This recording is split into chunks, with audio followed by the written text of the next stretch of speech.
nílẹ̀ mẹ́ta nílùú Saudi lọ́rọ̀ fọ́ṣọ kọjá yìí. nígbà tí mi ò gbẹ́ni dání owó làbúrò lọ́sùn sọ́hùn àti pé lè ṣe ájì mọ̀sùrù ni mo tẹ̀lé lọ sí ìrìn àjò ájì mi. ọ̀sẹ̀ mẹ́ta fún ṣe hajj ṣíṣe yín pé sá. ó pe o tún lé torí pé ọjọ́ márùn-ún péré ni ṣe hajj èyí tó kù ziyara la fi ṣe. gbogbo tí Kùránì àti àdìsí àdébùwà Muhammad sallallahu alayhi wa sallam mẹ́nubà la gbìyànjú. torí hajj pẹ̀lú sunna ló jẹ́ Amir Kọ̀bọ́dín Àjàlá lógún. ibùgbé tó dára ìtọ́jú tó péye wá sí àtìgbàdégbà látẹnu àwọn afáà tó dáńtọ́. wò ó kò sáyé àǹkà tí kè fọlọ́ngbò nílé ṣe hajj mọ̀sùrù ṣe hajj pẹ̀lú sunna ni. nígbà wo ni fọ́ọ̀mù gbígbà máa bẹ̀rẹ̀. fọ́ọ̀mù wọn ti wà ń tà kẹ̀tíkẹ̀tí làwọn èèyàn ń gbà 14th November sí 27 November ní umrah oṣù Rabiul Awwal tá ó gbéra umrah oṣù Ramadan ní 21st May sí June 4 2019 ọjọ́ kìíní oṣù kẹjọ sí ọjọ́ kejìdínlógún oṣù kẹjọ ọdún 2019 ìrìnàjò àjò ọ̀tẹ̀ yìí máa wáyé 24 Tokunbo Street Lagos Island làwọn èèyàn ti ń gba fọ́ọ̀mù fún àlàyé ẹ pé 08023364653 tàbí 09095604931 Haji Mosuru ẹni tó mọ̀nà ló yẹ ká tẹ̀lé.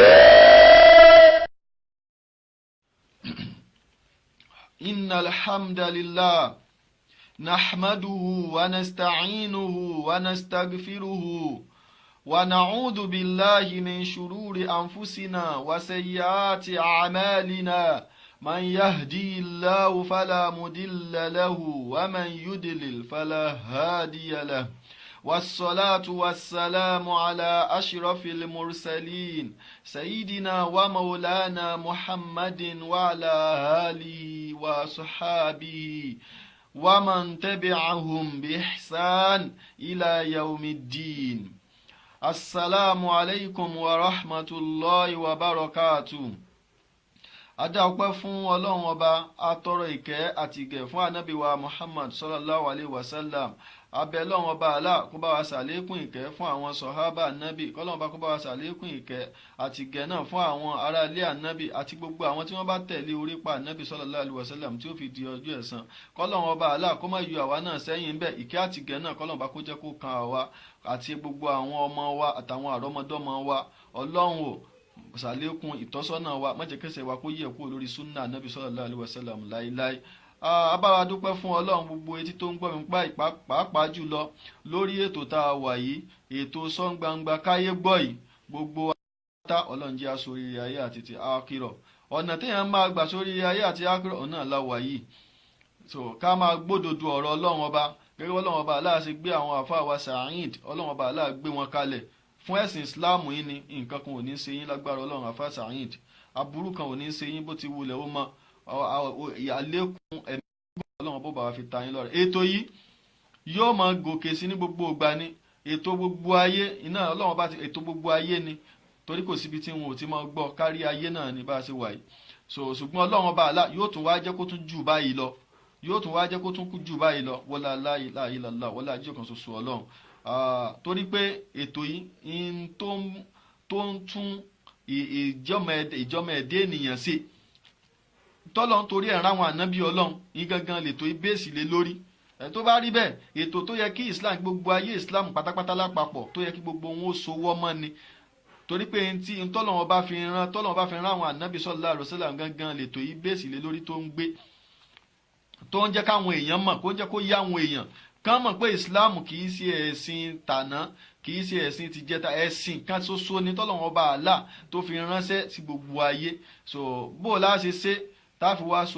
rójú orí Ọlọ́run Ọba ń bẹ̀ lọ́lọ́run ti torí ẹ̀ràn gbogbo àwọn ànábì Ọlọ́run tó wá jẹ́ pé iná lè tó yìí orí ẹ̀ náà ló dúró lé lórí. abẹ́ Ọlọ́run Ọba Allah, Ọlọ́run má jẹ́ kí ètò ìkókú lára. ẹni tó wá ń darí ètò yìí ó náà ní àáfàá wa Sa'id Shittu. Ọlọ́run Ọba Allah máa bá wa ṣàlékún ìtọ́sọ́nà fún yín, ìṣọ́ Ọlọ́run àtàbò Ọlọ́run máa fi ṣọ́ yín. Wallahu ya'simuka minan nas. Ìsọ̀lọ́ Ọlọ́run ni Ọlọ́run ló sọ fún ànábì bẹ́ẹ̀ sallallahu alaihi wasallam pé wà ànábì máa jíṣẹ́ lọ, yín máa dáàbò bò ẹ́ lọ́dọ̀ àwọn èèyàn, nǹkan kan ò ní ṣe ẹ́. gẹ́gẹ́ bẹ́ẹ̀ ni Ọlọ́run bò ní jẹ́ ká burú ṣe yín láyéláyé. bá burú bá ṣe àfáà Sa'id, gbogbo mùsùlùmí ayé la burú sí. àfẹ́ntí nǹkan kan ò bá yé, aburú ò ní ṣe yín lágbára Ọlọ́run. gbogbo oníkálukú wa náà ká máa ṣàdúrà fún wọn ní gbogbo ìgbà, gbogbo ká sì mọ̀ ká ní lámì dájú pé ètò yìí kì í ṣe pé ètò àfáà Sa'id àbí ṣé wọ́n ń pawó ń bẹ̀ ni. ètò gbogbo mùsùlùmí ayé ni. gbogbo bẹ́tò ìbá ṣe máa gòkè jù báyìí lọ, gbogbo ẹ̀ ló yẹ kí gbogbo wa máa sánà kọ́lọ́run Ọba Allah kó ṣe bẹ́ẹ̀. ẹ̀yin olùgbọ́ mi àti gbogbo ẹ̀yin tí ẹ̀ ń wò mí, ní ọ̀sẹ̀ tó kọjá a ń sọ̀rọ̀ nípa ṣíríkù, ṣùgbọ́n Ọlọ́run ò kádàrá kí a lè rí yanjú délẹ̀ nípa nẹ́tíwọ́ọ̀kì wa Nàìjíríà táwa náà mọ bí ó ṣe rí ṣùgbọ́n pẹ̀lú àṣẹ Ọlọ́run mi ì ní tún ṣẹ̀ṣẹ̀ mú láti ibẹ̀ máa gbé láti ibi tí mo gbé dé náà gbogbo wa náà láti gbọ́ ibi tí mo gbé dé àti ibẹ̀ náà ni màá ti wá gbé tí màá ti kọ̀ntínú pẹ̀lú àánú Ọlọ́run ẹ máa bá mi ká lọ. ọ̀rọ̀ nípa ṣíríkù òun náà ni à ń sọ pé kí ló ń jẹ́ ṣíríkù ẹbọ gẹ́gẹ́ bá a ṣe ń tu nílẹ̀ Yorùbá pé ẹbọ náà ni ṣùgbọ́n a wá sọ pé ó tún kó ohun tó jẹbọ lọ sínú wípé èdè ẹbọ èdè kan tó ṣe wípé ó gbalẹ̀ tá a mọ̀ pé ẹni tó bá ti gbẹ́bọ dání àbẹ́ tó ń gbórí ẹbọ lọ sórí ìta mẹ́ta rárá ó jù bẹ́ẹ̀ lọ gbogbo nǹkan tá a bá ti lè da nǹkan pọ̀ mọ́ Ọlọ́run ni ló ń jẹ́ ṣíríkù tá a bá ti lè mújọsìn wa tó yẹ ká ṣe fọ́lọ́run ọba àlá nìkan tá à ń ṣe fún ẹlòmíì lẹ́yìn Ọlọ́run àwọn eléyìí ló ń jẹ́ ṣíríkù tí a ṣàlàyé ẹ̀ fún wa gẹ́gẹ́ bọ́lọ́run ọba àlá bó ṣe ṣàlàyé ẹ̀ fún wa látòrí àwọn ànábì wa Muhammad sallallahu alayhi wa sallam Ọlọ́run ọba má jẹ́ ká sì sọ ẹ̀yin tẹ́ ẹ sì ń gbọ́ mi náà Ọlọ́run má jẹ́ ká ẹ sì gbọ́ kọ́lọ́run ọba kó máa ṣe ìtọ́sọ́nà fún wa. Ọlọ́run ọba wa ń sọ ní al-Qur'anil Karim wípé alladhina amanu walam yalbisu imanahum bizulmin ulaika lahumul amnu wa hum muhtadun àyà tí mo kà gbẹ̀yìn níjọ́ yẹn nìyẹn wípé Ọlọ́run ọba àlá ó láwọn olùgbàgbọ́ òdodo làwọn ẹni tó ṣe wípé wọn ò míksì ìmánì wọn ò míksì ẹ̀pẹ̀ pọ̀ mẹ́bọ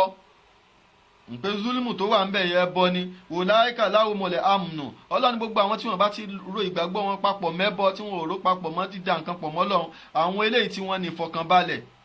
àwọn ni wọ́n ní fọkànbalẹ̀ lọ́dọ̀ Ọlọ́run wa hum muhtadun àwọn sì lẹ́yìn tí ó mọ̀nà àwọn ni wọ́n mọ dójú ọ̀nà Ọlọ́run ọba mọ̀ àwọn ni wọ́n mọ̀nà so tó bá rí bẹ́ẹ̀ tó bá pẹ́ àwọn ni wọ́n mọ̀nà àwọn náà ni wọ́n ṣoríire láyé àti àkírọ̀ a jẹ́ pé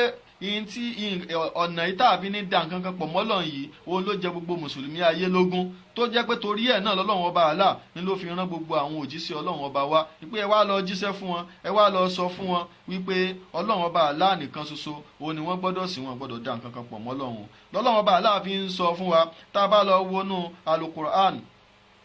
suratu Zumar aya 39 sura 39 aya 65 títí dé 66 Ọlọ́run bá ń sọ ń bẹ̀ pé wàlàkọ́dì uhiya ilayka wa ila alladhina min qablika àti ní ti pàápàá àti ránṣẹ́ sí wa ànábì sallallahu alayhi wa sallam àtàwọn tó síwájú rí àwọn ànábì Ọlọ́run tá a ti rán wá síwájú kí wa ànábì sallallahu alayhi wa sallam síwájú kó o tó wá iṣẹ́ wo la rán wọn a sọ fún wọn pé làyín ní àṣírọ́kítà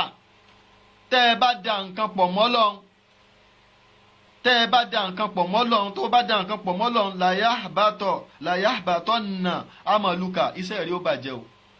bí wà nábì bó ṣe tóbi tó mo ṣe nífẹ̀ẹ́ rẹ tó yìí tó bá da nǹkan pọ̀ mọ́ Ọlọ́run tó bá bọ́ Ọlọ́run wórogún làyàbàtọ̀ nà amaluka gbogbo iṣẹ́ rẹ̀ tó ṣe ó sì bàjẹ́ wala takunanna minal khasirin ó sì máa bẹ nínú àwọn ẹni òfò. Ọlọ́run ọba ó ń bá nábì sọ̀rọ̀ tó jẹ́ pé ọ̀rọ̀ yìí àwa ló ń darí ẹ̀ sí torí Ọlọ́run mọ̀ náà ó mọ̀ pa nábì ò lè ṣẹbọ Ọlọ́run tó gbé dìde màsùmùn ó làwọn ànábì Ọlọ́run ọba Ọlọ́run ti dáàbò bò wọ́n ti gáàdì wọn ṣùgbọ́n Ọlọ́run ń jẹ́ kó yé wa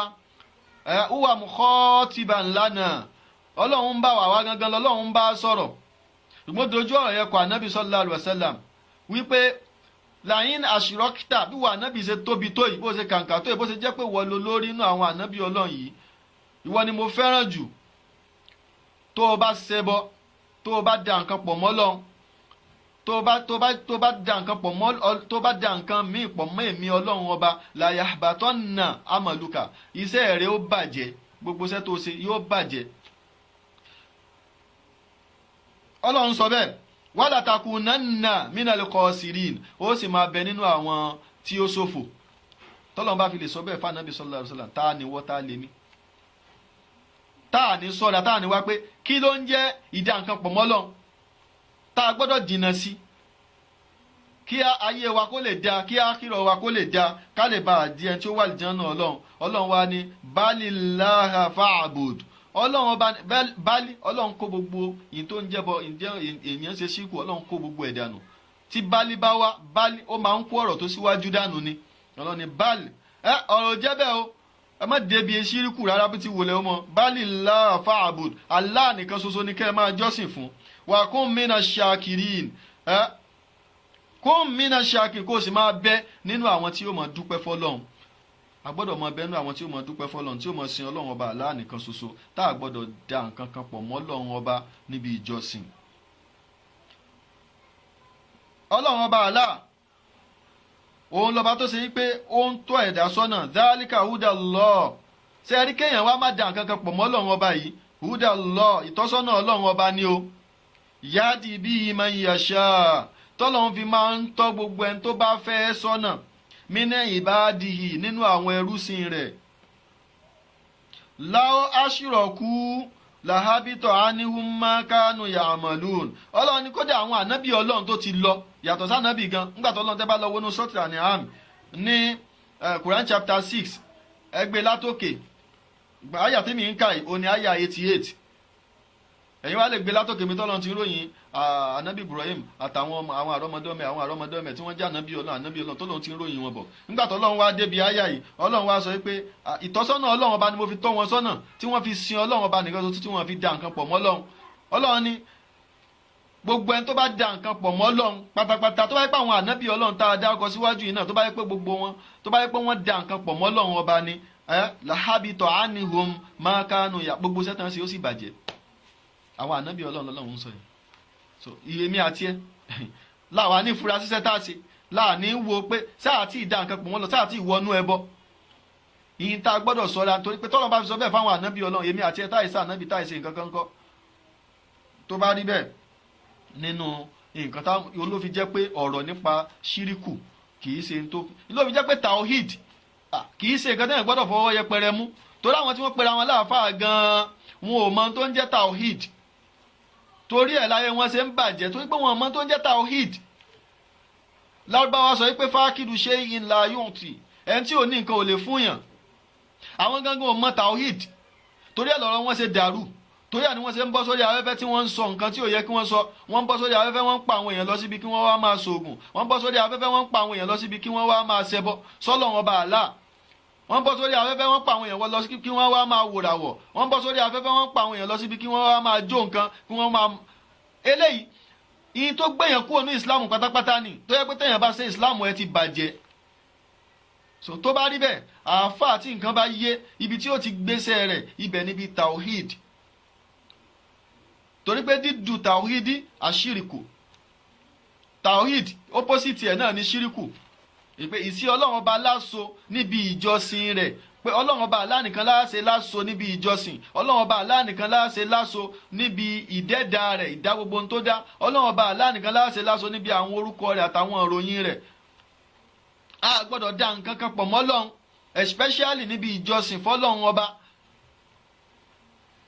So tẹ́yìn bá ti dá nǹkan pọ̀ mọ́ Ọlọ́run tó ti jọ́sìn fún nǹkan míì lẹ́yìn Ọlọ́run, lóòótọ́ ló ń jọ́sìn fọ́lọ́run, lóòótọ́ ló ń kírun, ló ń gbàwẹ̀, ó tún wá mú ìjọsìn tó yẹ kó fọ́lọ́run, ó tún wá fún nǹkan míì lẹ́yìn Ọlọ́run, ní tó ń jẹ́ ṣíríkù nìyẹn. Pẹ̀lú àánú Ọlọ́run à ń tẹ̀síwájú nínú ẹ jẹ́ wá lọ sínú hadith. Mo ti kó àwọn ayatul Qur'an tó ti pọ̀ ni mo ti kó wá. So ẹ jẹ́ ká lọ sínú hadith anabi sallallahu alaihi wasallam. وفي الحديث الذي رواه إمام البخاري ومسلم في صحيحيهما عن معاذ بن جبل قال كنت رديف النبي صلى الله عليه وسلم على حمار. Ẹgbà wá eléyìí tí Imam Bukhari àti Imam Muslim àwọn ni wọ́n gba ẹgbà wá eléyìí tí mò ń kà yìí, àwọn ni wọ́n gbà wá. Tá bá lọ wọnú Bukhari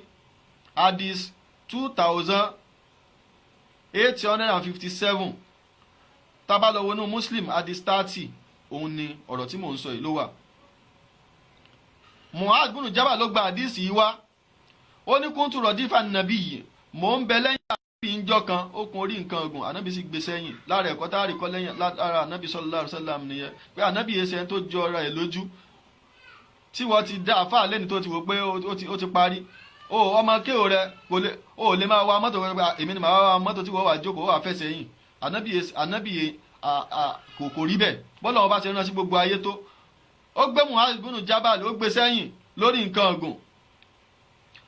Ó wá ń sọ fún Mu'adh bin Jabal níjọ́ náà pé atadiri ma haqqullahi ala al-ibad, atadiri ma haqqullahi ala al-ibad, ǹjẹ́ o mọ ìwọ ọlọ́run ọba lórí àwọn ẹ̀dá rẹ̀. wa ma haqqul ibadi ala Allah,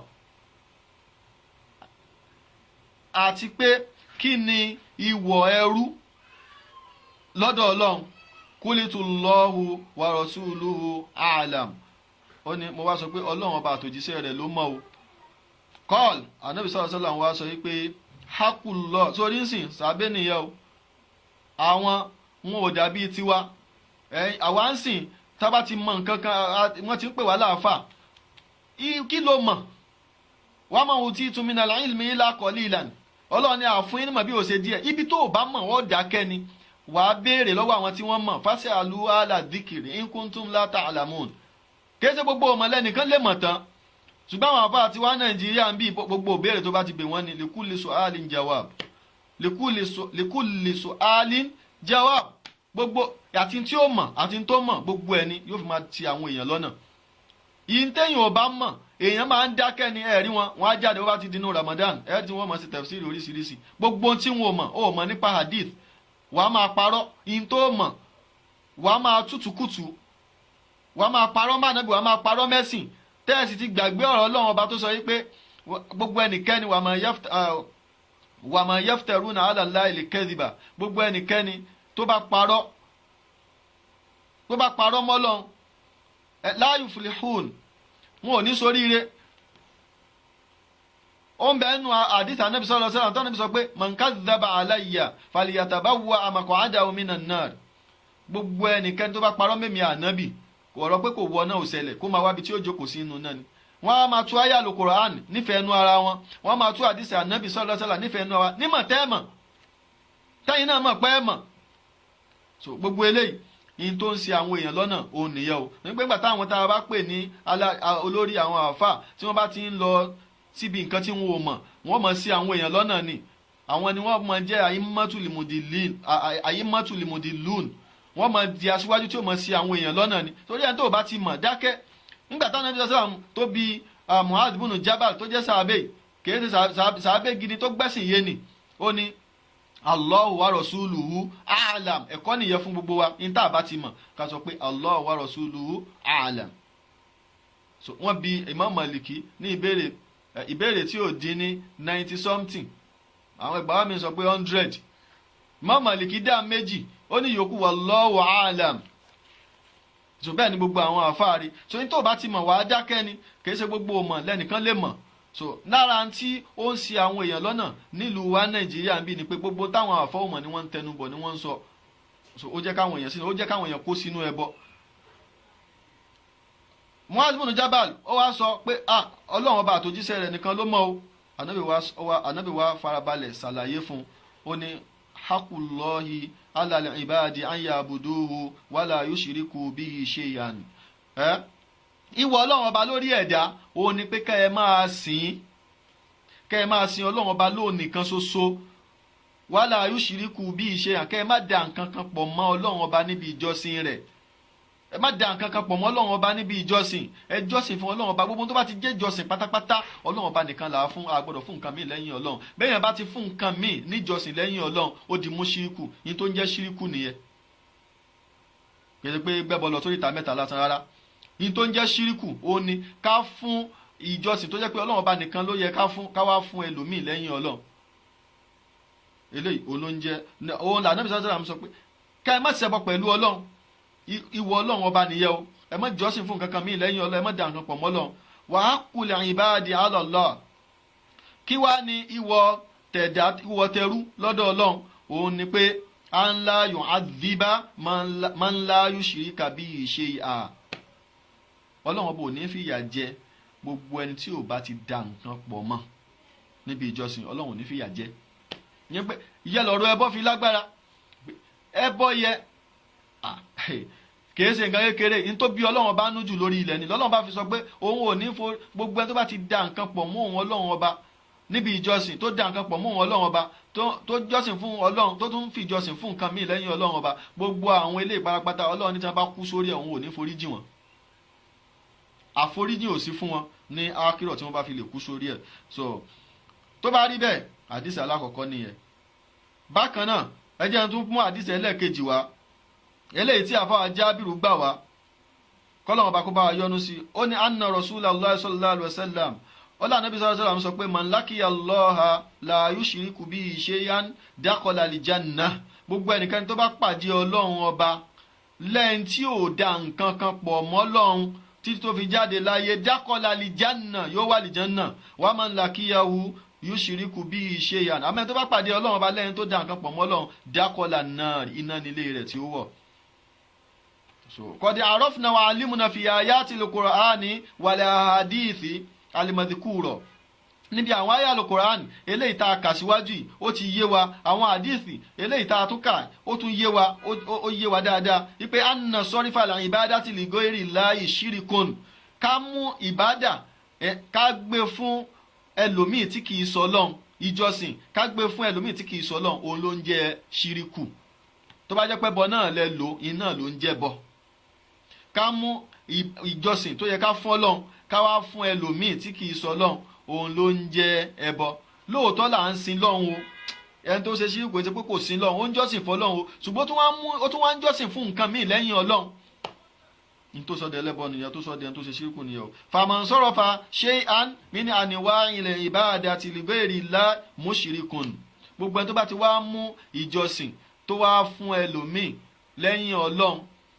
níjọsìn tó yẹ pé Ọlọ́run bá nìkan la gbọ́dọ̀ fún irú ẹni bẹ́ẹ̀ ó ti di ẹlẹ́bọ ó ti di mùṣíríkù ó ti di ẹni tó da nǹkan pọ̀ mọ́ Ọlọ́run. ṣé wàá rí ṣíríkù yìí amúruhu azim ọ̀rọ̀ ẹ̀ lágbára gan ọ̀rọ̀ ẹ̀ ó ga gan o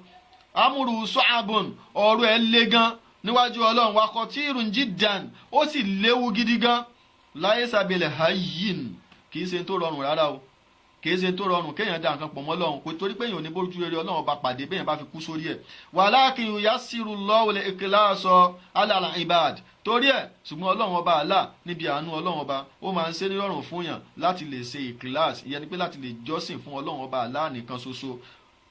láti lè ní ìkíláàsì pé Ọlọ́run ọba Allah nìkan ṣoṣo là ń tẹ̀lé là ń jọ́sìn fún àjọ́sìn fún nǹkan míì lẹ́yìn Ọlọ́run ọba pẹ̀lú ìlànà ní ìbámu sí sunna anabi sallallahu alaihi wasallam àṣíríkù yankọ́sìmù ilà kìsìmìn tábà wá ń sọ ẹbọ tá à ń sọ ṣíríkù dídá nǹkan pọ̀ mọ́ Ọlọ́run ó pín sọ́nà méjì. ṣíríkù kan bẹ wọ́n pè ní ṣíríkù lẹ̀ akíbar ìdá nǹkan pọ̀ mọ́ Ọlọ́run tó tóbi jù ṣe é rí ìyẹ ó burú jù. ìkejì náà ń jẹ́ ṣíríkù lẹ̀ asgard ìṣẹbọ ńlá àti ìṣẹbọ kékeré ọ̀nà méjì tó pín sí nìyẹn. bó o la ṣe mọ̀ pé ó pín Ànábì sallallahu alaihi wasallam iná ló ṣàlàyé ẹ̀ fún wa ló jẹ́ ká mọ̀ pé kékeré ń bẹ ńlá ń bẹ torí pé ẹnìkan gbọdọ̀ sọ pé nǹkan kan rí bákan àfi kó mú ẹ̀rí wá láti inú tírà Ọlọ́run àbí láti inú ọ̀rọ̀ Ànábì sallallahu alaihi wasallam. Ànábì sallallahu alaihi wasallam ó ń sọ fún wa ó ní akhwafu ma akhafu alaykum ashirikul asghar ó ní tí ó lágbára jù tèmi Ànábì tí mò ń bẹ̀rù ẹ̀ jù fún yín ó ní ẹbọ kékeré fasu ilà ni wọ́n wá bẹ̀rẹ̀ lọ́wọ́ Ànábì pé èwo lẹ́bọ kékeré fàkọ́ọ̀lá àrùyà Ànábì wa ní síárì mi ẹbọ ni ìdá nǹkan pọ̀ mọ́ Ọlọ́run ni kéèyàn máa ṣe síárì mi kí wọ́n lè bá a mọ̀ pé wọ́n ló ṣe nǹkan àfi kí wọ́n mọ̀ pé wọ́n ló ṣe kí wọ́n mọ̀ pé wọ́n ló ṣe kó jẹ́ pé àníyàn yẹn wà kí wọ́n lè bá a mọ̀ pé wọ́n ló ṣe so irú eléyìí lóòótọ́ ni òun ṣe fọ́lọ́run ó ti ní láníyàn pé Ọlọ́run ló ń ṣe fún ní aslan nípìnlẹ̀ o ṣùgbọ́n nígbà tó wá ń ṣe lápẹẹrẹ ní ìsìn mathalan ó ní pé ẹnìkan ń sìn ó fẹ́ kírun ó ti mọ̀ pé Ọlọ́run lòun ń kírun fún o láníyàn rẹ̀ Ọlọ́run ọba ló ń kírun fún o ṣùgbọ́n wá wò pé àwọn èèyàn wà ń bì jẹ́ ń dun òun dáadáa jẹ́ kí n kírun yẹ dáadáa tó yẹ pé tó nìkan bá dáa kèé kí dáa tó yẹ ṣùgbọ́n torí pé àwọn èèyàn wà ń bẹ̀ ó wá kí dáadáa kí wọ́n lè bá sọ pé àfáà yìí mọ ké ó há Kùránì dáadáa ó sì so irú yẹ Ànábì ní ẹ̀rù ẹ̀ ń bà mí fún yín o síárì mi kéèyàn máa ṣe síárì mi nítorí káwọn èèyàn lè bá a mọ̀ so ẹbọ kékeré nìyẹn tẹ́ẹ̀dẹ̀ rẹ bọ kékeré Ànábì sọ nígbà táwọn ìbá sọ pé nǹkan ẹbọ kékeré ó ti yé wa pé tán bá fi dárúkọ kékeré ńlá ṣe kí ni ó wà nìyẹn táwọn ìbá wa sọ pé kékeré yẹn gangan ẹ̀rù ẹ̀ ń bà òun jù fún wa láti gbé bó wà ní ńlá ṣe rí bó ní ńlá ṣe rí so eléyìí yóò jẹ́ ká mọ ewu tó ń bẹ níbi dídá nǹkan pọ̀ mọ́ Ọlọ́run bí ó ṣe lágbára tó tí àáfà ẹ̀sìn kankan ò gbọdọ̀ dákẹ́ lórí rẹ̀ torí pé àwọn ànábì Ọlọ́run tọ́lọ́run bá láàrin ṣe Ọlọ́run náà gbogbo wọn wá láti wá lé wa kúrò níbi ìṣẹbọ níbi ìdá nǹkan pọ̀ mọ́ Ọlọ́run ni torí ẹ̀ lọ́lọ́run fi gbá àwọn ànábì Ọlọ́run bá dìde àwọn kèfèrí mọ̀nà tí ò bá wá jẹ́ torí ẹ̀ ṣé àwọn kèfèrí yóò mọ̀ pé Ọlọ́run ọba ló dá sánmọ̀ ni wọ́n mọ̀ pé Ọlọ́run ọba ló dálẹ̀ wọ́n mọ̀ náà wàyí sàárìtà wọn mọ́ni kọ̀lákọ̀ sàmọ̀ wá ti wà láyàkùlù nà lọ tí a bá bí wọ́n léèrè pé ta ló dá sánmọ̀ ta ló dálẹ̀ wọ́n sọ pé Allah ni wọ́n sọ pé Allah ló dá so kò dàrú mọ́ wọn lọ́wọ́ pé Allah kọ́ ló dá ṣùgbọ́n wọ́n ń jọ́sìn fún nǹkan míì lẹ́yìn Ọlọ́run òun náà lọ́lọ́run ṣe gbá wọn Ọlọ́run nígbà tẹ́ mọ̀ pé Ọlọ́run ló dá ta ló ń ṣèjẹ àti mú fún yín láyàkùlù nà lọ wọ́n sọ pé Ọlọ́run ni nígbà tẹ́ wá mọ̀ pé Ọlọ́run ló ń ṣe gbogbo kíní fún yín kí ló dé tẹ́ máa sin Ọlọ́run ọba yẹn tẹ́ fi wá fún àwọn nǹkan míì níjọ́sìn torí ẹ̀ lọ́lọ́run ọba fi rán àwọn ànábì Ọlọ́run ọba wa tó bá rí bẹ́ẹ̀ a rí pé kì í ṣe nǹkan kékeré kì í ní téèyàn gbọ́dọ̀ mójútó ni ó sì ń ba gbogbo ṣẹ́ jẹ́ ni so ẹbọ kékeré lànàbì sọ yẹ láfi mọ̀ pé ẹbọ pín sí méjì gẹ́gẹ́ bí àwọn àfà bí wọ́n ṣe ṣàlàyé ẹ̀ fún wa ṣe wá rí ṣírkùlà akíbàrù yúbítùlà àmàlà kùlà ẹbọ ńlá òun máa ń ba gbogbo ṣẹ́ jẹ́ ni lápẹẹrẹ nísìn ẹni tí wọ́n ti bí sáyé tó ti ń sin lọ́n tó ń sin lọ́n dáadáa láti bí 50 years ló ti ń sin lọ́n dáadáa bọ̀ tó wá dé ní ló bá lọ ṣẹbọ ló bá lọ ṣe ṣírkùlà akíbàrù ló lọ da nǹkan pọ̀ mọ́ Ọlọ́run níbi ìjọsìn sẹ́rí gbogbo ṣẹ́ tó ti ṣe láti 50 years yẹ gbogbo ẹ ti bàjẹ́ gbogbo ẹ ti bàjẹ́ bíyàn bá ti ń ṣẹbọ bọ̀ náà láti 50 years gbogbo ṣẹ́ tó lóun ṣe ó kírun ó gbààwẹ̀ ó lọ sí àjì ó yọ sàká kò ní Ọlọ́run ní kọ́lẹ̀ kó ṣiṣẹ́ kankan gbogbo ṣẹ́ rẹ ti bàjẹ́ láyé tó bá rí bẹ́ẹ̀ ṣe ọ̀rọ̀ yẹn láwa pati láàníran láwa máa ṣe rádaràda àwọn àfáà tó yẹ kí wọ́n rán ọ̀rọ̀ ẹ̀sìn fún wa tó yẹ pé ọ̀rọ̀ ẹ̀sìn torí ẹ̀ lọ́lọ́run ọba ni làwọn èèyàn fi ń buyì fún wọn torí ẹ̀ làwọn èèyàn fi ń pọ́n wọn lé wọ́n gbé ọ̀rọ̀ ẹ̀sìn tì wọ́n gbé fámìlì wọn wọ̀ wọ́n gbé bí wọn wọ̀ wọ́n gbé lu wọn wọ̀ wọ́n pẹ̀sìn Ọlọ́run ọba tì so bẹ́sìn Ọlọ́run ń bàjẹ́ bó ń ráre lójú wọn kò kàn wọ́n káwọn sá ti máa rówó káwọn sá ti máa jẹun kí wọ́n ti máa mú káwọn ti máa gbayì káwọn èèyàn máa pọ́n wọn lé ẹ̀ ń bọ̀ wá pàdé Ọlọ́run kálá sáwùfà tààlàmùn thumma kálá sáwùfà tààlàmùn ẹ̀ ń bọ̀ wá mọ̀ so eléyìí àwọn àáfà ìyìn tí wọ́n gbọ́dọ̀ máa pa àwọn èèyàn lọ síbẹ̀ òun níbi tawhid kí wọ́n lé àwọn èèyàn kúrò níbi ìdá nǹkan pọ̀ mọ́ Ọlọ́run ọba ṣé wá rí ẹbọ ńlá yìí so òun ló ń ba gbogbo ṣẹ́ jẹ́ pátápátá bẹ́ẹ̀ bá ṣe so tí ó bá túbá náà tó bá fi kú ó kàn kúkú gífà ni wà ṣírkùl asgor ṣé wá rẹ́bọ kékeré ń tiẹ̀ akibaru minali kabair òun tó tóbi ju ẹ̀ṣẹ̀ ńlá lọ ó tóbi ju ẹ̀ṣẹ̀ ńlá ẹbọ kékeré tá à ń sọ yẹn ó tóbi ju ẹ̀ṣẹ̀ ńlá lọ tó bá rí bẹ́ẹ̀ kò sí èyí tó da àtẹbọ kékeré àtẹbọ ńlá gbogbo ẹ̀ ṣíríkù ni ṣùgbọ́n ńlá yẹn tún wá lágbára jù so gbogbo ẹ̀ la gbọ́dọ̀ sá fún tá a bá fẹ́ soríire o tá a fẹ́ soríire tayé àti tàwọn torí pé ńgbà tí wọ́n sọ fún wa nínú àdìsí ẹlẹ́gàn wọ́n sọ wípé man lam yushriku billahi shay'an tí ò ṣẹbọ kankan àti ó kékeré ni àti ńlá tó ò ṣe sọ́lọ̀ o gbọ́dọ̀ sá fún gbogbo tó ń jẹ́bọ so tó bá rí bẹ́ẹ̀ àwọn kí wá ni a ti mọ̀ àwọn ẹbọ tó fojú hàn ó clear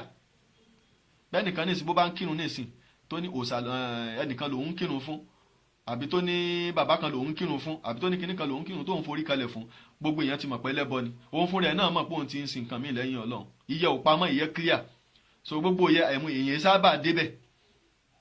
ok ẹnìkan gbàwẹ̀ ní ìsìn ọwá ní Ọlọ́run kọ́ lòun gbà fún ẹnìkan torí ẹ̀ la fi sọ fún gbogbo ẹ̀yin tí wọ́n sọ pé ẹnìkan yan àwẹ̀ fún yín pé kẹ́ ẹ gba àwẹ̀ ẹ gbọ́dọ̀ dáhùn ẹnìkan ò gbọ́dọ̀ yan àwẹ̀ fún yín torí pé àwẹ̀ ìbádà fọ́lọ́run ni tó ẹnìkan bá ti yàn fún ẹ tó ń gbà á jẹ́ pé òun fún ẹlòmíì níjọsìn lẹ́yìn Ọlọ́run ọba nìyẹn àádá ṣírìkùl akbar ẹbọ ńlá ni ẹ gbọ́dọ̀ jìnnà sí ẹnìkan ní kó gba àwẹ̀ ẹnìkan ní kó rárá o so Ọlọ́run ọba àlá nìkan ńlá fún níjọsìn so ìtọ́lọ́wọ́n bá aláàbá pa wá láṣẹ ẹnu ìjọsìn ni a ṣe ẹ̀sìn kò sí ń ti ibì kankan wá tó ju ọ̀dọ̀ àwọn ànábì Ọlọ́run ọba tọ́lọ́run rán sí wa lọ pàápàá jùlọ láyé lẹ́ni ànábì wa Muhammad sallallahu alayhi wa sallam látìgbà tó ti dé òun ni ànábì Ọlọ́run ọba aláàrán sí wa yẹ pé gbogbo ẹ̀sìn tó bá ti ń mú fún wa òun náà ni a mọ̀ sí ní tí ò bá ti mú fún wa a pàtì àní débẹ̀. ẹ wá rí nígbà tá a wá sọ pé ìṣẹbọsọ ìdá nǹkan pọ̀ mọ́ Ọlọ́run ọba yìí níbi ìjọsìn òun ló ń sọ ọ̀yàn dẹlẹ́bọ agbọ́dọ̀ mọ̀ kí wá làwọn ìjọsìn ó ti mọ̀ pé ìrun ìjọsìn ni ó ti mọ̀ pé àwẹ̀ ìjọsìn ni ó ti mọ̀ pé zaka yíyọ ìjọsìn ni ó ti mọ̀ yí pé ká lọ sí àjì ìjọsìn ni ó ti mọ̀ pé ò gbọ́dọ̀ ṣe gbogbo ẹ̀ fún ẹnìkan àfọlọ́hun yàtọ̀ sí kan tí wọ́n dálẹ̀ ìbàdàn tó lóun kọ́ kàábà tó ní kàábà tòun òun kọ́ Ọlọ́run ti bá wa parẹ́ alihamudulilayi so gbogbo ìyẹn wọ́n ti mọ̀ ẹbọ ni everybody ó clear ṣùgbọ́n àwọn ìjọsìn wa pọ̀. ìyẹn ni bàbá Ibn Taymiyyah rahimahullah nígbà tí wọ́n ń ṣe definition nǹkan tó ń jẹ́ ìjọsìn wọ́n ní kullu ma yuhibbuhullahu wa yardahu minal aqwali wal a'mali adh-dhahirati wal batina. so nínú èyí tó ń jẹ́ ẹbọ òun ni èyí tó ń jẹ́ ìjọsìn fọ́lọ́run ọba òun ni gbogbo nǹkan tó bá ti jẹ́ pé inú Ọlọ́run ọba dùn sí nínú àwọn iṣẹ́ àbí nínú àwọn ọ̀rọ̀ tá à ń sọ nínú àwọn iṣẹ́ tá à ń ṣe àbí nínú àwọn ọ̀rọ̀ tá à ń sọ so èyí tó hàn àbí èyí tó pamọ́ lọ́dọ̀ tí wọ́n bá jẹ́ pé inú Ọlọ́run ọba dùn sí òun ló ń jẹ́ ìjọsìn á rí pé ìjọsìn ó pọ̀ gan ṣùgbọ́n á fún wa lápẹẹrẹ nínú àwọn ìjọsìn òun ni àdúà kásàdúà ìjọsìn ni àdúà wa gbọ́dọ̀ dojú ẹ̀kọ́ ẹnì kankan yàtọ̀ sọ́lọ́run ọba Allah. nínú àwọn ìjọsìn al-khawf ó ní bẹ̀rù a gbọ́dọ̀ bẹ̀rù ẹnì kankan àyàfi Allah. nínú àwọn ìjọsìn ó ní àdábùhù ká pẹran ká pa nǹkan pípa mú tá a bá fẹ́ pa Ọlọ́run ọba Allah nìkan la gbọ́dọ̀ pa fún a gbọ́dọ̀ pa fẹ́lòmíì lẹ́yìn Ọlọ́run. àrọ̀jà ká níran kan sọ́lọ́run pé oore tá à ń fẹ́ Ọlọ́run ọba ni ó ṣe fún wa ká nínú kan pé àlìjánà afẹ́wọ̀ Ọlọ́run ọba ni ó fi wá wọ̀ gbogbo ọ̀nà kan yẹ ọ̀dọ̀ Ọlọ́run àtàwákùl ká gbára lọ́lọ́run ìgbáralé ká má gbáralé nǹkan míì lẹ́yìn Ọlọ́run níbi tí wọn ò ti ní kápá Ọlọ́run ọba Allah ibi tọ́lọ́ Ọlọ́run ọba Allah ló ní kápá lórí gbogbo nǹkan Ọlọ́run ọba Allah nìkan la gbọ́dọ̀ gbáralé a gbọ́dọ̀ gbáralé ẹlòmíì lẹ́yìn Ọlọ́run níbi ìbáàdà. bákan náà al-isti'ana ìwánà lọ́wọ́ ọ̀dọ̀ Ọlọ́run ọba nìkan la gbọ́dọ̀ wá ìrànlọ́wọ́ lọ a gbọ́dọ̀ wá lọ sí ọ̀dọ̀ ẹlòmíì. bákan náà al-isti'adha ìwásọ̀ra ẹ pé àwọn ẹlòmíì ti sọ di kíní sí pé àfi kó wá sóògùn kó wá só nǹkan máa kó wá so a gbọ́dọ̀ wá lọ síbi kankan tó ju ọ̀dọ̀ Ọlọ́run ọba lọ. bákan náà àrùkù ká máa tẹ̀ kọ̀kọ̀ àsùjúd ká máa forí kanlẹ̀ a gbọ́dọ̀ ṣe fẹ́ nìkan àyàfọ́ Ọlọ́run ọba Allah àti gbogbo àwọn nǹkan tó tún jọ bẹ́ẹ̀ lọ nínú ìran ìbádà gbogbo àwọn nǹkan tí mo kà kalẹ̀ ìbádà ni ìjọsìn ni ẹnìkan ò gbọ́dọ̀ ṣe fẹ́ nìkan yàtọ̀ sí Ọlọ́run ọba Allah.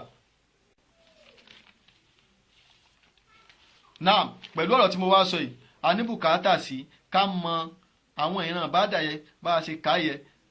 àti mọ̀ pé bẹ́ẹ̀ ni. màá wá mú ẹyọ bíi méjì àbí mẹ́ta ń bẹ̀ torí àsìkò tẹ́yìn máa tẹ̀síwájú tó bá dìgbà mí pẹ̀lú àánú Ọlọ́run màá mú ẹyọ kan sí méjì àbí mẹ́ta màá yanjú ẹ̀ pẹ̀lú àṣẹ Ọlọ́run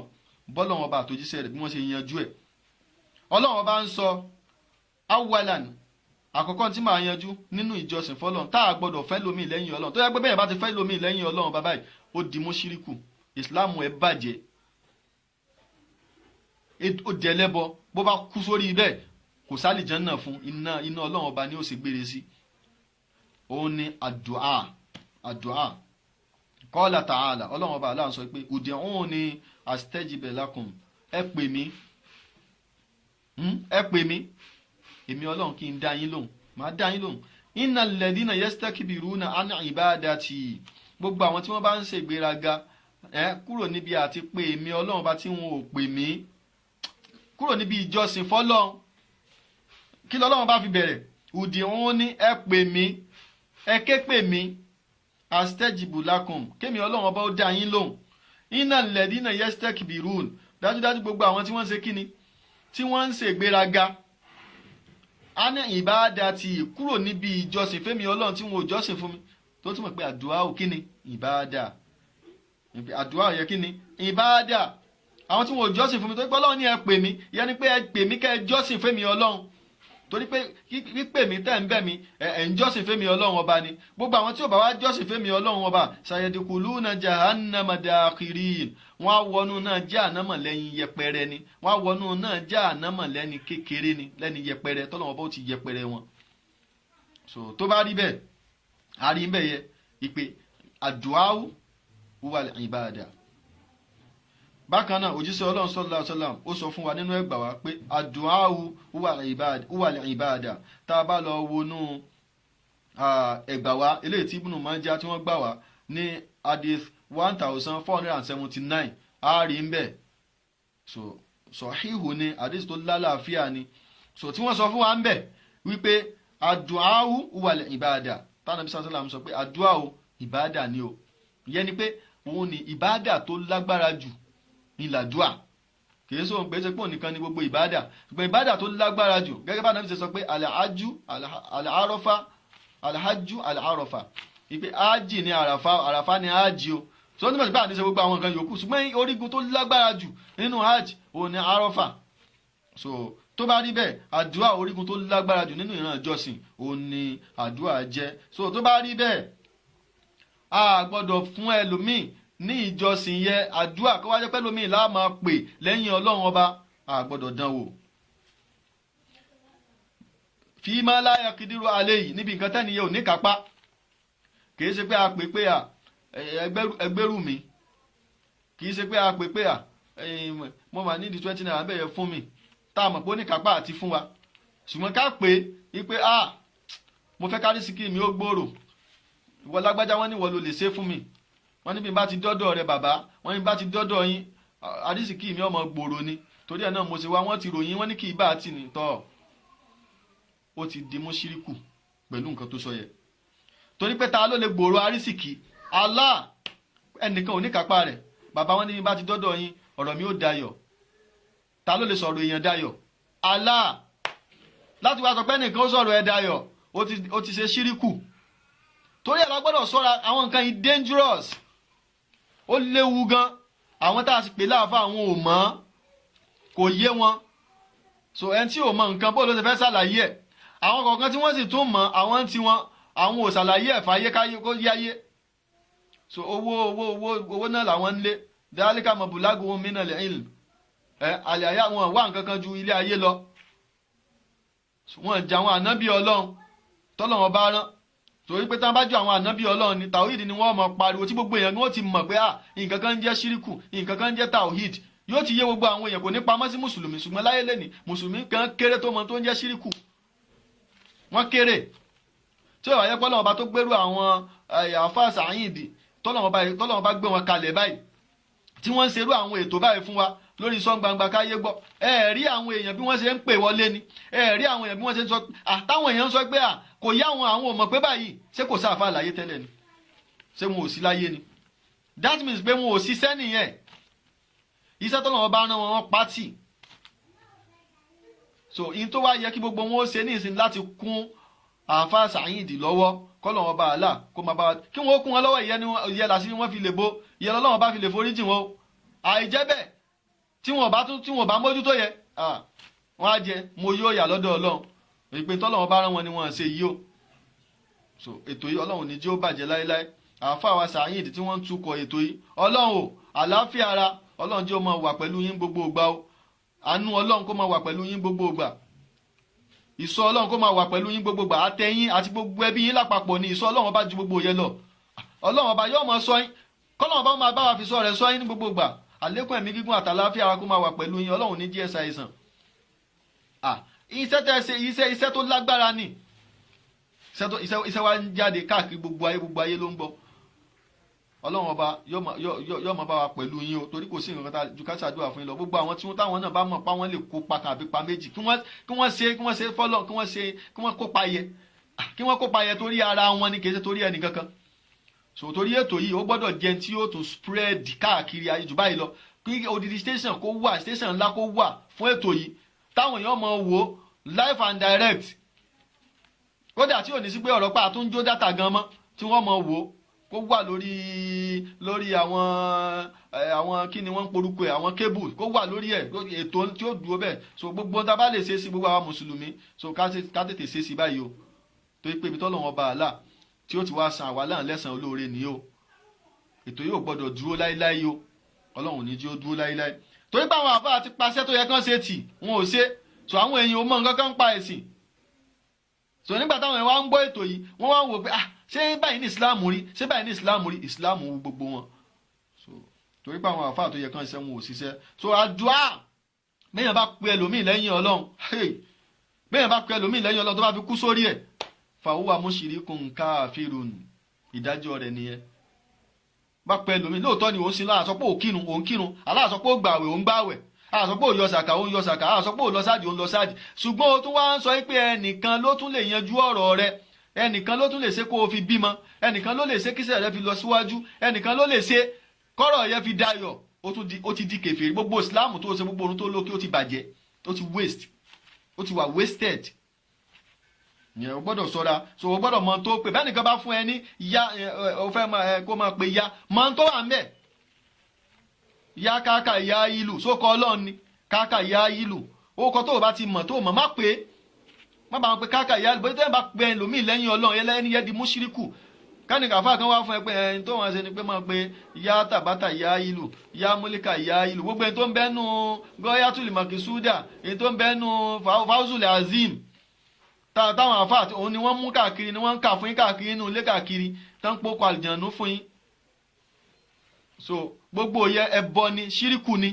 tá a gbọ́dọ̀ jìnnà sí, a gbọ́dọ̀ tá a bá ti fún ẹ nìkan pé àfáà ya ni, béèrè orúkọ tó wà lẹ́yìn ẹ̀, kí ni túmọ̀ ẹ̀, ó kọ ta ni.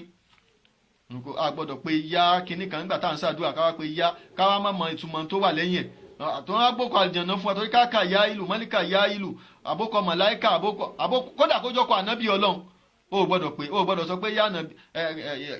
kó máa ní kó o ṣàdúrà kó wá sọ pé yánà bíyù yánà bíyù yánà bíyù anta mushrikun. So a gbọ́dọ̀ ṣọ́ra o, torí àwọn àfà pàápàá jùlọ ọ̀gọ̀rọ̀ nínú àwọn àfà òní sufi, torí pé sufi gan àwọn wọ́n dá ìyáláyà wàhálà alẹ́ sínú Islam, wọ́n jẹ́ káwọn èèyàn máa ṣe pèpèkúpè lẹ́yìn Ọlọ́run, torí pé kò sí inú Islam. Kí ló ń jẹ́ sufi? Kò sí inú Islam. So àwọn gan wọ́n dá ṣírìkù rẹpẹtẹ kalẹ̀, làwọn ṣéèkù tí wọ́n sọ wọ́n di Ọlọ́run kalẹ̀, tí wọ́n sọ wọ́n ìmí ẹ̀rí tí wọ́n mọ̀ forí balẹ̀ fún, ìmí wọ́n mọ̀ yíwájú ẹ̀ báyìí ni. So wọ́n ẹbọ ni wọ́n dá kalẹ̀ ń tiwọn, torí pé ẹlẹ́bọ ni wọ́n kí wọ́n tó wọnú Islam. So ẹbọ yẹn ni wọ́n continue. So kò sí nǹkan tó ń jẹ́ súfí láyé Ànábì sallallahu alaihi wasallam, kò sí nǹkan tó ń jẹ́ súfí. Ànábì yẹn ṣe súfí, àwọn sọ̀hábà wọn ò ṣe súfí. Basra nílò Iraq ni wọ́n ti dá súfí lẹ̀, àwọn kan ni wọ́n kóra wọn jọ, wọ́n pera wọn ní zuhad, àwọn aráyésá, àwọn fẹ́ máa aráyésá, àwọn ọmọ wọ irun tí wọ́n fi aṣọ àgùntàn ṣe, òun ló ṣe suf, sọ́ọ̀dì wáwò àti faf, òun ló ń jẹ́ suf. So wọ́n wá ṣe nísbà rẹ̀, wọ́n fi tì, òun ló ń jẹ́ sufiyun, àwọn sufi, àwọn tí wọ́n ń waṣọ tí wọ́n fi irun àgùntàn ṣe. Nílẹ̀ Basra nílùú ilẹ̀ Iraq ni wọ́n ti dá lẹ̀, àwọn ni wọ́n dá lẹ̀ tí wọ́n sọ pé àwọn fẹ́ máa àwọn òfin, àwọn fẹ́ ráyé sá, àwọn fẹ́ sáfáyé, ká sáfáyé sọ bẹ́ẹ̀ nínú aṣọ wíwọ̀ ni. So àwọn náà wọ́n kọjá àlà, káwá tó sọ pé lẹ́yìn tiwọn àwọn tiẹ̀ tó wò pé tó dà làwọn fẹ́ ti bọ̀ tí bídíà ni bídíà ọmọ jẹ́, kò sí bídíà tó lè àṣà ní tí ò bá ti sí látọjọ́ tọ́lọ́run sọ pé al-yawma akmaltu lakum dinakum wa atmamtu alaykum ni'mati wa raditu lakum al-islam dina. Ní tí ò bá ti sí ń jọ́ náà bẹ́ẹ̀ nìkan bá dálẹ̀ nú ẹ̀sìn léni tààrà ẹ̀ ló ń ṣe, ń jẹ́ pé wọ́n ṣe dá súfì yẹ kìí ṣe Islam rárá. Súfì yẹ ṣe Islam, ìdàrúdàpọ̀ tí wọ́n mú wá tí wọ́n fẹ́ dà mọ́ Islam ni àwọn ni wọ́n dá wàhálà alẹ́. Ẹ gbọ́ lára àwọn nǹkan tí wọ́n ń sọ, ìkánú àfa àwọn ló sọ báyìí o pé yá akramal khalqi mali man aludhubi siwaka inda hululil hadithil umami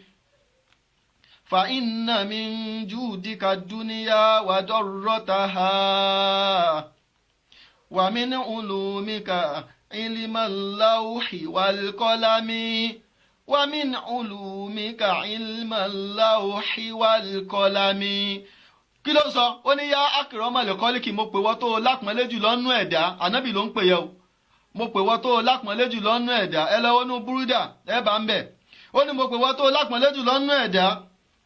Mali man aludhubihi, kí ló ṣe mí? Ta ní wàá kégbe gbàmígbàmí lọ bá tí ó yọ mí kú ònú wàhálà báyìí? Siwaka tó yàtọ̀ sí wa nábì. Subhanallah. Ẹ dákun, ta ló ń yọ̀yàn kú ònú wàhálà? Ta ló lè yọ̀yàn kú ònú wàhálà? Ànábì sallallahu alaihi wasallam ni ló lè yọ̀yàn kú ònú wàhálà. Kò sẹ́nìkan tó lè yọ̀yàn kú ònú wàhálà. Òun wá lánàbì ni ó yọ̀ kú ònú wàhálà. Inda hululil hadithil umam, nígbà tí wàhálà tó kálé kákó tí ò jẹ́ èèyàn olójú ráyè mọ́ nígbà tó bá ṣẹlẹ̀ ta ní ìwọ ànábì ní képe kò sẹ́ni tí ń tún képe tó yàtọ̀ sí ìwọ ànábì ẹ dákun kalimatul kufr àwọn súfínù so àwọn ni wọ́n dá gbogbo rádaràdà ilẹ̀ ọ̀rọ̀ ni so ìyí eléyìí làwọn àáfàá ti wá rí o náà wò pé wọ́n wà á máa kọrin kódà ẹ̀ tún máa náwó fún wọn lórí pé wọ́n ń ṣẹbọ. fa inna min judika dunya awadorrotaha torí pé wọ́n sọ pé òun yin ànábì nìyẹn o ìtayọ àlà wọ́n á ní fa inna min judika torí pé ìwọ ànábì sallallahu alaihi wasallam dájúdájú nínú ọrẹ rẹ tó ń tààyàn òun nílé ayé àti gbogbo tó ń bẹ láyé ìwà ń bẹ ìwọ ló ní so ajẹ́pọ́lọ́ ò ní nǹkan kan mọ́ ànábì ló ní ọ̀rọ̀ ni wà mí ní ulumika ilmalauhi walqalami wà mí ní ulumika ilmalauhi walqalami nínú ìmọ̀ rẹ ìwọ ló ní ìmọ̀ rẹ òun ni ìmọ̀ wàhálà tó ń bẹ lọ́dọ̀ Ọlọ́run gègé àti wàhálà tó ń bẹ lọ́dọ̀ Ọlọ́run ìyẹn ni ìmọ̀ tọ́lọ́run kádàrà tó ń bẹ lọ́dọ̀ ìwọ ló ní gbogbo ẹ̀ ìmọ̀ tó ń bẹ nínú láwùl mahfuz lọ́dọ̀ Ọlọ́run ìwọ ànábì ló ní subhanallah ẹ ṣe agbọ́n nǹkan tí wọ́n sọ so eléyìí ànábì nù bọ́n ṣe ròyìn ẹ wá wò nínú wọn náà ẹ tún gbọ́n tí wọ́n tún sọ wọ́n sọ pé ya Sheikh Ibrahim gáwòsùn lílé wa rọ agisi níbi gọ̀yé síkà wálímùná táwọn fílí karọ́ láìláìlàlá láìláìlàlá láìláìlàlá láìláìlàlá sẹ́ni tó bá gbọ́ láìláìlàlá kò ní sọ pé àwọn àfáà wà ní wọ́n yin lọ́hùn subhanallah ṣíríkù ni wọ́n ti ń ṣe ó ní ya Sheikh Ibrahim mo pè wọ́ Sheikh Ibrahim gáwùsùn lílí wa rọ́ ìwọ tó ń yọ gbogbo ayé lọ́fìn subhanallah ta ni gáúsù lè wàrọ̀ ta lẹ́ni tó ń yọ gbogbo ayé lọ́fìn ta lẹ́ni tó ń yọ̀yàn kó nu wàhálà Allah ni òun wá ní gáúsù ni sẹ́yìn pé ó ti di múṣíríkù yàtọ̀ sáwọn tí ò bá mọ̀ tí wọ́n kàn ń sọ sẹ́yìn láwọn tí wọ́n bá mọ̀ túmẹ̀ tí wọ́n mọ̀ tí wọ́n ń sọ kò sí dáùtù kèfèrí múṣíríkù ẹlẹ́bọ ni wọ́n ti kú àwọn ẹsẹ̀ mùsùlùmí àfàwọn tí wọ́n jọmọ lẹ́yìn táwọn ò mọ̀ tí wọ́n ń sọ àwọn ò mọ̀ nǹkan tí àwọn tí kàn rí pé wọ́n ń sọ láìláìlá ń bẹ àwọn náà ń bá wọn sọ èyí tó bá mọ̀ sọ́ra ó ní ya Sheikh Ibrahim ìwọ Sheikh Ibrahim gáwòsùn lélẹ́wàárọ̀ ìwọ tó ń yọ gbogbo ayé kú ònú wàhálà wọ́n ní gáwòsùn istigọ́sà òun ni ìpèpè téèyàn bá pè nígbà téèyàn wà nù ìṣòro péèyàn wá pe Ọlọ́run èèyàn ṣe istigọ́sà lọ́sọ́dọ̀ Ọlọ́run ọba nìyẹn so òun wà ń ṣe istigọ́sà tiẹ̀ lọ́sọ́dọ̀ Sheikh Ibrahim sẹ́rí pé ṣíríkù ńlá ni ó wá ní àgìsí kò wá dúró ń bẹ̀ ó wá ní àgìsí ní bígọ́ esika wá yọmí lọ́fìn pẹ̀lú ìyọnilọ́fìn tiẹ̀ gangan ìwọ Sheikh Ibrahim wá yọmí kúrò nù wàhálà ìyọni kúrò nù wàhálà tiẹ̀ gangan ni mò ń fẹ́ o wálímù náà táwọn fílíkà torí pa wàhálà tó ń bẹ lọ́rùn mi kò jẹ́ ń róorun sùn ìwọ Sheikh Ibrahim ló wà yọmí ẹ̀wọ̀n tí wọ́n ń pè ọwá ní láìláìlàlá láìláìlàlá láìláìlàlá ẹ dákun kí ni túmọ̀ láìláìlàlá tó ń sọ mọ́ ọ̀rọ̀ tó ti ba láìláìlàlá yẹ jẹ́ bí kíkẹ́ fẹ̀rẹ̀ ọmọ sọ láìláìlàlá ẹ dákun kí ni túmọ̀ ẹ tó sọ láìláìlàlá ó sọ imanan wahtisaban ìlànà bí sọ kẹ́jẹ́ pé kò kàn sọ láìláìlàlá ìyẹ́ wa tó ẹ̀dẹ̀ mọ́ àlìjánná ó tán ra ẹ jẹ so ẹ wo tó sọ ó ti ba gbogbo nǹkan jẹ́ wá ń ṣe láìláìlá kí ni túmọ̀ láìláìlá tó sọ láìláìlá tó ti bàjẹ́ láti 20 years kó tó ṣe ẹ̀wọ́n máa ṣe káwọn èèyàn kú ò so ilé àwọn tí àìyíró àwọn tí a báyìí òun làwọn àfá ẹ̀ ń kà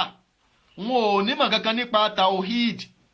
so àwọn kèfèrí tí wọ́n tàn tí wọ́n sọ pé àwọn di mùsùlùmí tó jẹ́ pé ẹbọ yẹn náà ni wọ́n ń ṣe wọ́n kàn parọ́ pé àwọn di mùsùlùmí ni òun ni àwọn ni súfí àwọn ló ń súfí kò ànábì ò ṣe súfí àwọn sọ̀hábà ò ṣe súfí ní tí ò bá ṣe ti gẹ́sìn látàyé ànábì sallallahu alaihi wasallam tọ́lọ́run fi sọ pé ẹ̀sìn ti pé bẹ́ẹ̀ nìkan bá dálẹ̀ irọ́ ló dálẹ̀ kì í ṣẹ̀sìn ànábì sallallahu alaihi wasallam ìyá ni Imam Málíkì ló fi ń sọ fún wa pé malam yakun yawma idhin dinan fala yakunu li yawma dinan ó ní tí ò bá gẹ́sìn lọ́jọ́ yẹn tọ́lọ́run bá ti sọ pé mo ti complete ẹ̀sìn yín fún mo ti yọ́nú sí Islam kò lè dẹ̀sìn lónìí kò lè jẹ́sìn mọ́ títí tálùkì àmọ́ Ọlọ́run fi dé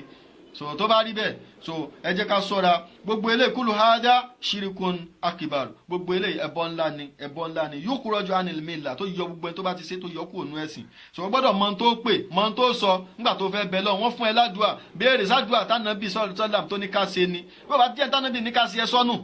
ìwọ náà bẹ lọ́n fún rẹ ọlọ́run gbàdúrà mi ọlọ́run kọ́lé fún mi ra mọ́tò fún mi jẹ́ kálukì àmọ́ mi ó dáa ọlọ́run jẹ́ wàlìjánà ọlọ́run jẹ́ kó dáa fún gbogbo àwọn mùsùlùmí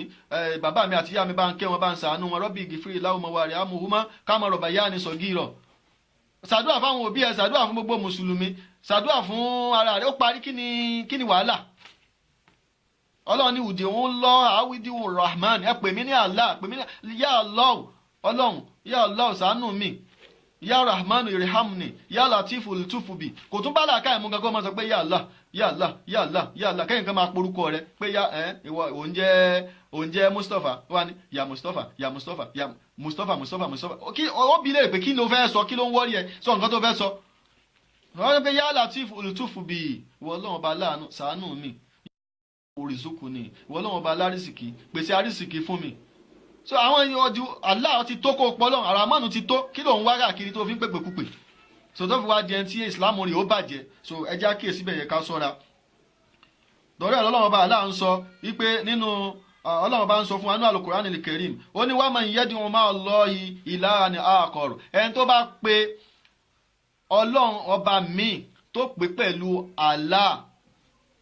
tó pe Ọlọ́run ọba míì pẹ̀lú Allah tó sì nǹkan míì pẹ̀lú Allah la burhana lahu bihi kò lẹ́rìí kankan tó fẹ́ mú wá fún un tó ṣe yẹ fa innama hisabuhu inda rabbi ẹ̀san rẹ̀ ìṣirọ́sẹ́ rẹ̀ ń bẹ lọ́dọ̀ Ọlọ́run ọba àtọ́nà ọba ti bá filẹ̀ innahu la yuflihul kafirun gbogbo àwọn kèfèrí tí wọ́n ń pè nǹkan míì tí wọ́n da nǹkan míì pọ̀ mọ́lọ̀ gbogbo wọn ò ní sórí ire o ẹ lọ wọnú suratul mu'minun ní àyà tó ó kù ẹyọ kan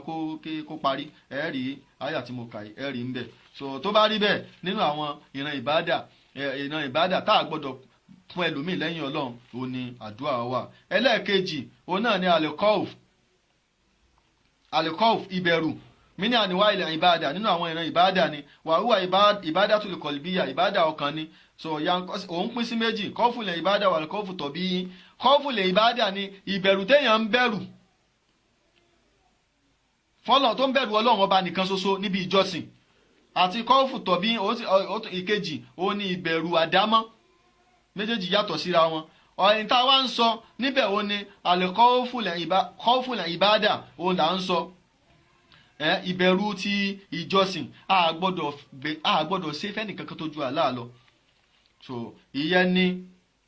torí Ọlọ́run ọba Allah fi sọ pé innama dhalikum shaytan ọ̀rọ̀ rí bẹ́ẹ̀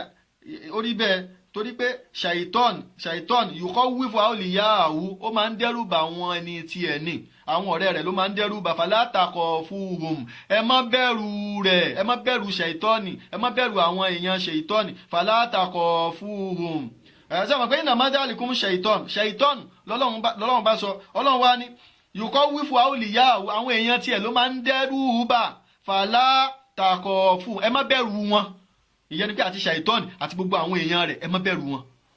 mùsùlùmí ò gbọ́dọ̀ bẹ̀rù ta ni Al-Qur'ani ń bẹ lọ́wọ́ rẹ̀ ó wà ń bẹ̀rù kí ló ń bẹ̀rù fún fàlátàkọ̀ fún wa kọ́ fún ni Ọlọ́run ni ẹ má bẹ̀rù wọn o èmi Ọlọ́run ọba nìkan ṣoṣo ní kẹ́ ẹ bẹ̀rù in kuntum mu'minin bẹ́ẹ̀ bá jẹ́ mu'min tẹ́ ẹjọ́ olùgbàgbọ́ òdodo kí là ń gbọ́ táwọn èèyàn sọ lẹ́nu wa ni Ọlọ́run ní ẹ bẹ̀rù ayé lẹ́ẹ̀mẹ́wàá kẹ́ ẹ bẹ̀rù òun lẹ́ẹ̀kan opposite tó ń bẹ́nu Kùránì kò sí àwọn tó gbé sí wọn lẹ́nu tó ju àwọn àfáàyè náà lọ tó dáwọn náà sọ pé àwọn ayé ni ló ń ṣe wọn àwọn ayé ló bà tí wọn jẹ́ wọn sọ fáwọn èèyàn pé àdánwò ń bẹ lọ́dọ̀ Ọlọ́run tọ́lọ́run fi ń dún kálukú wò tọ́lọ́run ti sọ yìí pé òun ọmọ dán wa wò subhanallah la yabluwannakum bi shay'in minal khawfi wal-ju'in ونقص من الأموال والثمرات وبشر الصابرين الذين إذا أصابتهم مصيبة قالوا إنا لله وإنا إليه راجعون tọ́lọ́wọ́n bá ti sọ tọ́lọ́ ní وَلَنَبْلُوَنَّكُمْ بِشَيْءٍ مِنَ الْخَوْفِ tàwọ́kìdì ni kìí ṣe yọkan láàmù yẹ tàwọ́kìdì ni ọlọ́run tún gbé wá níbẹ̀ yẹn nùnù tàwọ́kìdì thaqila ọlọ́run tún gbé wá lanabuluwannakum àwọn ọlọ́run wa máa dán yín wò dandandandan ẹ̀rà dán wò jẹ́ mùsùlùmí ò wà ní àdánwò bò ẹ̀rà dán wò bí ṣéyìn pẹ̀lú àwọn kan mínà lè kọ́ ẹ̀rú ọmọ bàyín tẹ́lẹ̀ wa ní ọ̀làlà ọ̀làlà pé kinní kan lè ẹ̀rú wà ń báyìí ló wà lọ sọ́dọ̀ àfa instead káfa sọ fún ẹ pé ọlọ́run ọba ni yọ wà ní àlá tó lá ayé ló ń ṣe ọ́ báyìí báyìí ni o nǹkan tó ṣe ni o kí ni ó wà ń bẹ̀ tánàbí sọ pé bẹ́ẹ̀ àlá oríṣi mẹ́ta ni àlá mẹ́ta péré ni lọ́bẹ̀ ṣùgbọ́n ọ̀dọ̀ yóò nídìí àlàyé débẹ̀ ṣùgbọ́n ní lọ́bẹ̀ so mẹ́ta ni o lè lára rúùyà ìyẹn làlá tó dáa ó ní tó o bá láyẹ dúpẹ́ lọ́dọ̀ ọlọ́run kò sọ fáwọn tó bá nífẹ̀ẹ́ rẹ̀ kí wọ́n máa bá ẹbẹ̀ lọ́run kí irú ẹ̀ ó ṣẹlẹ̀ pé o lálàá tó dáa báyìí o ó ní alihulimu ń bẹ ìyẹn látọ̀dọ̀ ṣàìtọ́ọ̀nì ni aláàbù pé nǹkan burúkú ṣẹlẹ̀ nǹkan kan sí ẹ mọ́tò ẹ lájẹ́ǹtì aburú sí ẹ látọ̀dọ̀ ṣàìtọ́ọ̀nì ni tó fi ń dẹ́rù bà àwọn èèyàn rẹ̀ ànábì sásán wa tó bá ti lárú àlábẹ́ yẹ yí ẹnu sí ọwọ́ òsì ẹ báyìí kó o ṣe báyìí ìtọ́ ò ní jáde afẹ́fẹ́ ni ó jáde wàá túlẹ̀ mẹ́ta bẹ́yẹ wàá dẹ̀ sọ pé a'udhu billahi minash shaitani rajim bó o bá ní kápá dìde kó o ṣàlùwàlà ṣe náfìlà rákà méjì bó ti ṣe ọlọ́run bó ṣe sọ nìyẹn ó ní aláyé ò ní í ṣe láíláí bó bá yẹ pé bákan ló ṣe sùn tẹ́lẹ̀ tó fẹ́ gbé òsì yí padà kó fẹ́ gbé ọ̀tún lélẹ̀ kó kọjú sí kíbla o sì gbọ́dọ̀ sọ fẹ́ nìkankan o gbọ́dọ̀ sọ bálàlàbù o gbọ́dọ̀ sọ fẹ́ nìkan so ọlọ́run gbọ́dọ̀ sọ kí ló wá dọ́dọ̀ àfa tó ń lọ bá so nítorí ẹ̀ ló ń jẹ́ kó ń gbà ẹ̀ ó ń gbà ẹ̀ ní àwa ní àlá ìlàyé rẹ̀ ní kíni ó ní kíni so yìnyín ní lọ bẹ̀yẹ jìnnà torí nígbà tí wọ́n bá ń sọ̀rọ̀ àlá a sọ gbogbo ẹ̀ náà ládébẹ̀ lẹ́yọ kọ̀ọ̀kan àtàlá àwọn tó ń wóra wọ̀ gbogbo wọn látọwọ́ bọ̀ lẹ́yọ kọ̀ọ̀kan àjẹkáyé mọ̀ irọ́ tí wọ́n ń pa pé gbogbo kí yóò sínú Islam wọ́n import ẹ̀ wọnú Islam ni àwọn tí wọ́n sì import ẹ̀ wọbẹ̀ náà ni wọ́n import ẹ̀ jáde lọ́ọ́sẹ̀ nǹkan ẹ̀ ń ta mọ́ péré mùsùlùmí lọ́ọ́sẹ̀ kèfèrí ẹ̀ kó máa sàlá ẹ̀ lọ́ọ́sẹ̀ kèfèrí ẹ̀ kó máa wòràwọ̀ ẹ̀ lọ́ọ́sẹ̀ kèfèrí ẹ̀ kó máa sògùn ẹ̀ kò sínú Islam bẹ́ẹ̀ bá ti gba Islam ó ti parí kò nídìí gbogbo ẹ̀ mọ́ alukurani ti tó fún wa ọ̀rọ̀ anabi sallallahu alaihi wasallam ti tó fún wa wa ala rabbina natawakkal ọlọ́run bá wa lágbára lé ọlọ́run tó bá yẹ pé lóòótọ́ lẹ bá jẹ́ mùsùlùmí wa ala Allahi falyatawakkal ọlọ́run bá nìkan ní kẹ́ gbára lé kí lẹ wọ́n wá káàkiri so kọ́ọ̀fù ọ̀rọ̀ nípa kọ́ọ̀fù ni mò ń sọ lọ kásìkò tó lọ lásìkò so ọlọ́run ni ẹ má bẹ̀rù èmi nìkan ní kẹ́ bẹ̀rù wàdálìkà bí i àyà kọ́ fọ̀bẹ̀rù láyìn ní kalárúbáwá torí àsìkò so ìbẹ̀rù a gbọ́dọ̀ bẹ̀rù ẹlòmíì yàtọ̀ sọ́lọ́run níbi tẹ́ nìkan ò ní kápá o bí kẹ́nìkan sọ yí pé òun ó pa ọ́ so ní kápá àti pa sẹ́nìkan ní kápá àti pa yẹn ni kò ṣeé ṣe so ọ gbọ́dọ̀ bẹ̀rù ẹ̀ nítorí gbólóhùn pẹ́ àbó òun ó pọ̀ mọ́ rẹ àbó òun ó so ẹ gbọ́dọ̀ bẹ̀rẹ̀ gẹ́gẹ́ bá ọ̀pọ̀lọpọ̀ àwọn èèyàn ṣe máa ń bẹ̀rù wọn àwọn aláìmọ̀kan ló máa ń bẹ̀rù wọn wọ́n máa ń bẹ̀rù wọn àwọn ni wọ́n bẹ̀rù oògùn ọwọ́ wọn bẹ̀rù àwọn àjànú wọn rárá ó gbọ́dọ̀ bẹ̀rù ọlọ́run bá aláàníkan ni kò bẹ̀rù àìbẹ̀rù wọn yẹ òun là bó tiẹ̀ lọ́lọ́run bó fi ẹ borí wọn gbọ̀ngbà tó bá ti ń gbọ̀n tó ń bẹ̀rù wọn ọlọ́run bó pa ẹ́ tì ní pé ó ti ẹ̀ bẹ̀rù mi ọlọ́run àti àwọn èèyàn lásán bíi tarẹ̀ lásán ló ń bẹ̀rù tí ò jámọ́ nǹkan kan ló ń bẹ̀rù tó lè lanu kó má padé tọ́lọ́run bó fi pádànù ni wọ́n ń bẹ̀rù tó lè máa lọ tọ́lọ́run lè ní kó má délé tí ó fi parẹ́ ó ní wọ́n ń bẹ̀rù ọlọ́run náà wàá fi ẹ́lẹ̀ pé eléyìí kò ní í mọ́ ni so lára tó lọ́n fi ń gbẹ̀yàn borí ni sẹ́yìn òrí àyìn òrí ẹ̀sà tí ó ti hàn sí iná àbí ẹ̀rí ni ṣé gbogbo àwọn àfáà tí wọ́n ṣe kántakàtàn yìí tí wọ́n wà Nàìjíríà tán ṣe kántakàtàn yìí èyí gbogbo wọn náà ni wọn àfáà Saheed tí wọ́n ń ṣàlàyé fún wọn yìí pẹ̀lú gbogbo ẹ̀ ṣé wọn pẹ́ mọ́ ti ń kóra jọ wọ́n sọ pé àwọn kí ló wá dáhùn kí ló wá ṣe kí ló wá ṣẹlẹ̀ kí ló ṣẹlẹ̀ nǹkan kan ò lè ṣẹlẹ̀ wàláhì nǹkan kan ò lè ṣẹlẹ̀ mọ́sẹ̀ndì aburú yóò padà sórí wọn ni yóò padà sórí wọn direct ni kí ló ń jẹ́ bẹ́ẹ̀ èèyàn dúró tọ́lọ́run ẹni tọ́lọ́run gbé dìde tẹ́ni kó ṣubú bí yóò ṣe wá ṣubú yóò ṣojú ọlọ́run bí yóò ṣe wá ṣubú yóò ṣojú ọlọ nígbà tọ́lọ́run bá gbéyàn dìde nígbà táwọn ọ̀tá tán pé tán ṣe bẹ́ẹ̀ fún Ànábì sallallahu alaihi wasallam ṣé Ànábì ṣubú ni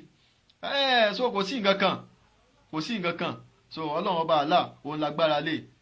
so tó bá rí bẹ́ẹ̀ so a gbọ́dọ̀ bẹ̀rù ẹnìkan kò gbọ́dọ̀ bẹ̀rù so ìbẹ̀rù yẹ ṣírìkù gan tún ni àpáàtì pé ó tún wá ti ṣẹbọ tó yọ ẹ́ kúrò ní Islam tó bà Islam ẹ jẹ́ pátápátá òun ni kò bẹ̀rù ẹ̀dá níbi tí ò ní kápá so òun ó fògùn òun ó sàsí ẹ òun ó pa ẹ òun ó ṣe nǹkan kan kò ní kápá ẹ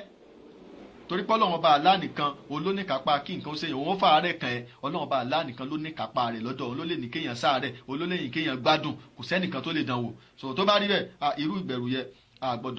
gbọ́dọ̀ bẹ̀rù ẹ̀dá kankan bẹ́ẹ̀ Ọlọ́run Ọba Allah nìkan ṣoṣo ni a gbọ́dọ̀ bẹ̀rù níbẹ̀ yẹ àwọn ìbẹ̀rù yẹ ni wọ́n ń pè ní ìbẹ̀rù ìbáàdà torí pé ọmọ ẹ̀dẹ́ èèyàn kan kò ní kápá débẹ̀ yẹ láéláé náà lẹ́yìn wá gbà náà sẹ́ẹ̀rí kọ́ọ̀fù tọ̀bí ń tiẹ̀ ọ̀rọ̀ òní pọ̀ lórí ìyẹn ni kó o rédíò lójijì kó máa sáré bọ̀ so ìwọ náà sáré lọ mú nǹkan tó fi pa ni so ọ wá rí ọkàn gbáriwo lójijì gbáhùn ló bá bẹ̀rù làyà rẹ bá já so ìyẹ́ ò ṣe nǹkan kan tọ̀bí yín nìyẹn kọ́ọ̀fù tọ̀bí yín nìyẹn so ìyẹ́ ò ṣe pé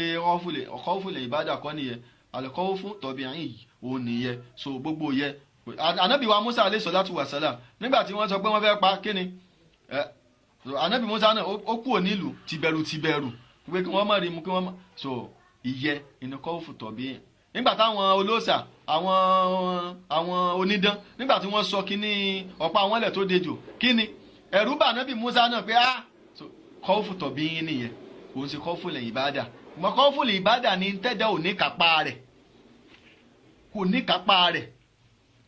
kó wá sọ pé òun ó ṣe fún ẹ kò ní kápá àti fàárẹ̀ kẹ́ kò ní kápá àti pa ẹ́ kò ní kápá àti ṣe nǹkan kan fún ẹ